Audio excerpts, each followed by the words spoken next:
starting. Okay, awesome, thanks. So, you'll play this, just the melody, and so they'll raise their hand if they recognize it. So when we're looking at the music elements, what's being played right now? And you can show them the list, and they'll come up with melody. So you can do it in a few different ways, but our actual recording that we have is with a full orchestra. So what are we supposed to do when that is played? Does anyone know? Luke, what do we do when we play the national anthem? Do you have hats on? No. No, you take your hat off, you would put your hand over your heart, or if you're in Scouts, you would go like that, good. So you're going to be respectful, right, during that. So who thinks that when the Star Spangled Banner, when this was written, was it automatically, was this the national anthem when President Washington was? No, it was not the national anthem back then. It took a while. Can I go see if the prisms are... What? Can I go see if they're in the mailbox? No, not yet. Just keep videotaping.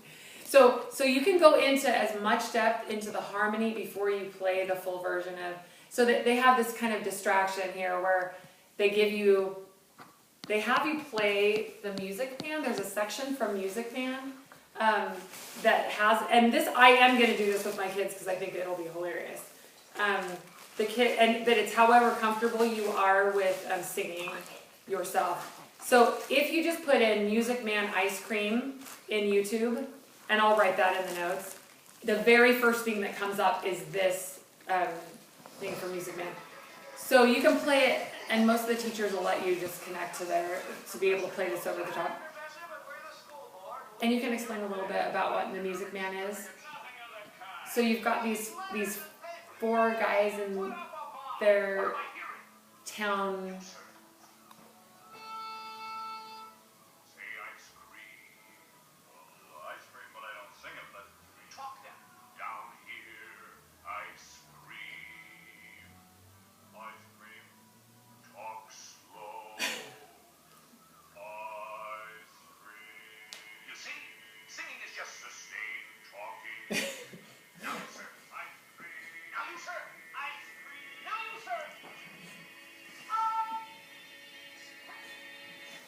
Okay, so if you feel comfortable doing this, what they recommend is that you divide the class into 4 groups.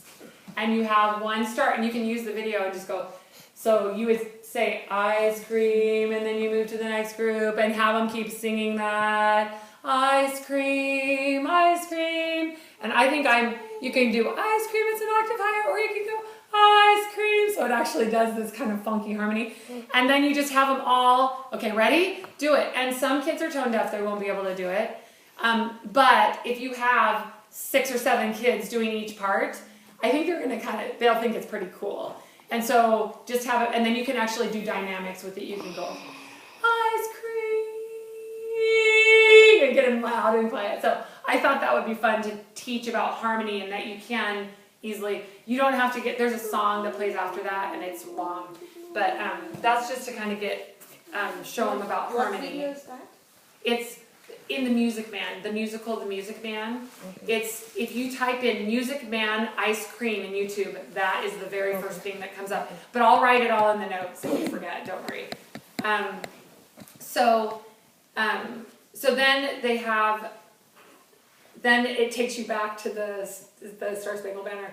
So why is the Star Spangled Banner so important to the United States? Does anybody know?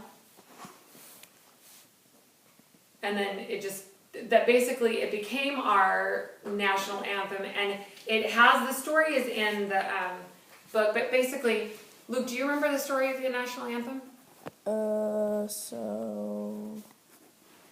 Do you remember who Sir Francis Scott Key is? He was trying to get his prisoners or something. Yeah, so the English were on ships in the harbor, in Baltimore Harbor, and they had some prisoners, and Dr. Beans was, I guess, he had some some British soldiers arrested because they were looting his store.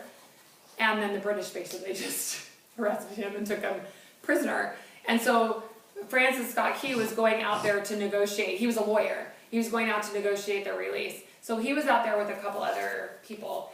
And they were out there for a while. They negotiated the release. They got Dr. Beans. They were going to go back to shore. And then they wouldn't let him leave because they knew their plans. They were afraid that these guys, these Americans, knew too much about their attack on Fort McHenry.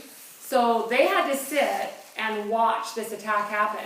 So they were sitting they were basically just sitting, waiting to be able to be released and go, sitting on their ship, looking, watching. And then, so the English start bombarding the fort with bombs. And he said that it started getting really hazy. You could see red haze all around. And it was terrifying. He had absolutely no idea what was going to happen. He didn't know. And even as dawn came, he had no idea whether they'd won or not because the bombs had been so inside. From where he was sitting, it felt like the British must have won. And he just saw, as dawn was breaking and it was just starting to get light, he's looking and he can see Fort McHenry. He can see the flag. This giant Pickersgill 42 by 30 giant flag is still flying. So then he knew. He was like, and he was so excited that he wrote this poem. So he's not a composer of music. He wrote the poem, and he brought it, when they got back, his brother-in-law was like, this is an awesome poem. They printed it and started distributing it. And the Anacreon is, I think the name of the song that it's set to is just, it's actually like a bar song. Anacreon of, I can't remember the name of it. I'll write it down for you guys. But it's actually a song that he wrote, another poem, and set it to that song actually. But this is the song that stuck, and it kind of became an unofficial national anthem back in 1830s or so.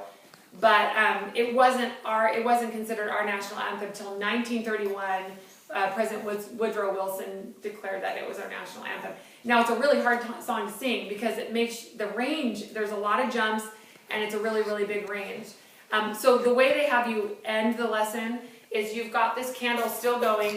This is here. So you turn off the lights, turn on the music with the full orchestra so the kids can hear that it's not just the melody, and you read the poem. So you'll read the national anthem, and then the kids can make the connection between the story and the national anthem because you're just reading it. They'll understand where that basically it was Francis Scott Key was sitting there, and when it's kind of powerful. The kids would think it's cool, and with the candle there and dawn's early light and stuff, hopefully they'll get the impression of it. So that's the end of the lesson, but then afterward you would say, okay, so depending on your class, you could do the fireworks one, you can teach them how to make a sphere, you can teach them, you can have them draw the fruit, so I'll have some fruit in the wagon. And let me see if there are any other props. I made a list of my props. So basically the props I'm going to have for you, we'll have the flag in a stand for you, the candle, and that'll be the candle because it has to be big enough for all the docents to light it for all that time. I'll have just a regular lighter in there. I'll have these two jackets instead of fabric to drape, just so that it's easier for the kids to kind of put it over their clothes. I'll have 2 prisms and a bright flashlight. It's actually a 100-foot measuring tape that I ordered. It suggests the map of the U.S., but honestly, it's not very prominent, and every classroom should have one, so I'm not including that in there. This piano recording, I'll have it on a CD, but then I'll put it in so if you want to just put it on your phone, I'll have it, I'll send it to everybody, and I'll put it in on the website. And then the Music Man video, I'll send you guys a link, and then I'll have the dark cardstock, and then the chalk for everyone. So that's it. All right. Thank you. Sorry to keep you guys so long. I always talk forever. That's it. You can turn it off now. These videos.